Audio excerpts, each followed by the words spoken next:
4 minutes or less recipes, Alex and Felix. I'm Felix. Alex. So today we're making an ice cream... I'm Alex. I'm just, in case anyone was confused by that, I'm saying I am Alex. So today... Okay, you can continue. We're making an ice cream cone drip cake. So all ingredient amounts and directions are down below, so don't feel like you have to listen to us too much. So this is more of a decoration video. Really, just take any cake you want. I used vanilla for the sake of this.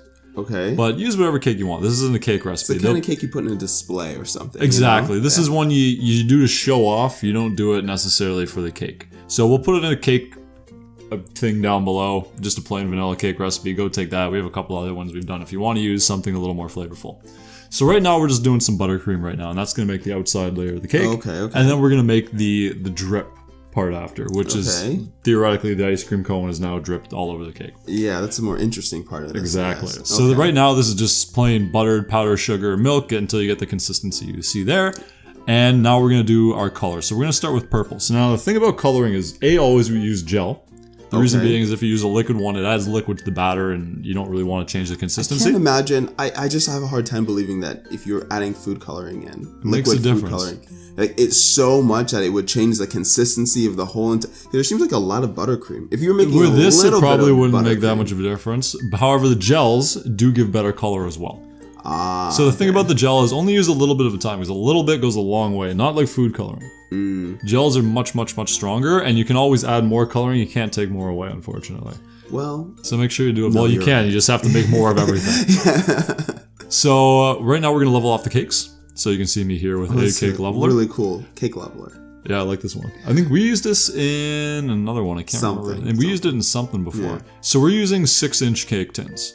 The reason being is 9's a little big and we want to stack this high, and if you just stack 9-inch cakes, they'd be massive. You don't need, no one needs a cake that big. So there was all our cakes. Speak for yourself. Yeah. So this is our rotating board, which we used for, again, I forget which video this was now. So we're just going to stack all 4 layers, do a little bit of buttercream in between each layer. You don't want to do too much in between the layers because it's going to slide around too much then, and quite frankly, you need it from the outside. You can always put toothpicks in it. Then you can eat some toothpicks. Yeah, you can eat some toothpicks. That's not going to be fun. That's the problem. You don't want to do it in between the layers. You can do one big one, but I mean, that's still a pain.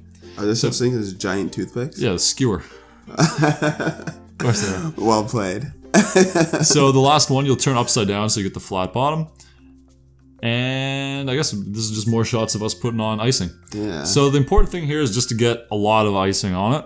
And then we're going to even it out after, as you're going to see in a second here. Okay. And apparently I did a lot of handheld footage here. So I finally got a bench scraper.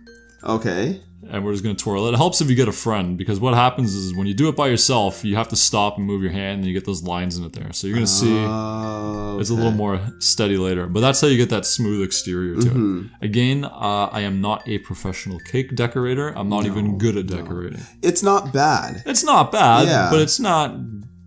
Also, I should have kept it on the top and then twirled it around and smoothed out the top. I did not do that. I don't know why I didn't think of that. I thought of that while I was editing it, but that doesn't help me now. You know what they say about hindsight. Exactly. So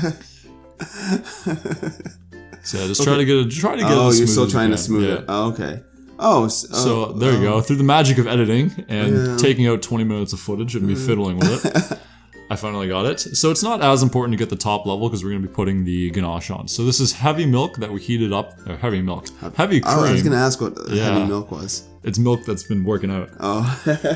So this is heavy cream that I heated up in the microwave, put it in a bowl with our white chocolate. We're going to use white chocolate because we're going to dye this whatever color we want. Okay. And then you do that in the stages. Don't put it all in at once. You just want to barely melt the chocolate. Where did you get this idea from anyways? Good question. I think Amelia was looking it up online and talked me into doing it. And I'm like, yeah, all right. And it's called an ice cream cone drip cake? I think it's a ice cream cone drip cake. Interesting. Yeah. So this is the color we're going to go with for the drip, which is like a tealy blue. Oh, it looks nice. Yeah. We used a couple different colors because the one we tried first didn't work, so I mixed it with another one. So it ended up looking nice, but took us a little bit to get there. So we're going to pour that on the top. Again, very similar to our Miri Lace cake. Yeah, it looks very similar, actually. So I went with it a little more runny, just because I wanted a lot of drips on mine. Yeah. As opposed to more of a You want it to look ganache authentic, you know? Exactly. What's the point of a drip cake if the drips are just so fake? Exactly. So if you don't like the look of this, just let it solidify a little bit before you pour it on. No, that's all I can really offer you. You know, depending what temperature it goes on, it'll change the amount of consistency. How hot is it right now? I'm gonna guess it's around 90 degrees Fahrenheit. If you don't want really liquid drips like that, I don't know, wait till it gets to about 75 or so. Okay, so now we have to do the ice cream part of this. So this is just straight up Rice Krispies that we have molded into a ball that's roughly the same size as the opening of our cone. Okay. Pretty straightforward. Very rough. Very difficult to coat this thing, I have learned. Yeah. However, it doesn't really matter. I know it doesn't look that great right now, but once you put sprinkles on it, hey, look at that. Not so bad. So we've cleaned up the bottom a little bit, however, I still wanted a bit of a puddle there. Just start throwing your sprinkles on, and there's a trick to get those off later. So right now, I'm just putting them all on. You can see that there's a ton of excess. Now, you don't want to tip your board, because that's how you'll lose your cake. Of course. So what you do is you just blow on them, and they'll just all fly away. Oh, okay. I mean, you'll have to clean your counter after. Oh, well. But, yeah, you can see me. You have people who do that, right? Exactly. There I am there. I feel like you probably shouldn't... You think it's weird to be blowing on the cake? I don't know. Did we just throw it out after it? Oh my god. Did it taste good? Did you try it at least? Yeah, it was okay. Oh, okay. Well, it's good. It looks fantastic. It looks great, but like... It kind of looks like it's a lot of work. was it a leopard in the back? Oh yeah, that's Sullivan over there. Yeah, it looks like he's trying to eat some. Nom nom nom nom. Anyways, thanks for watching, guys. Hope you enjoyed it, and we will see you next week.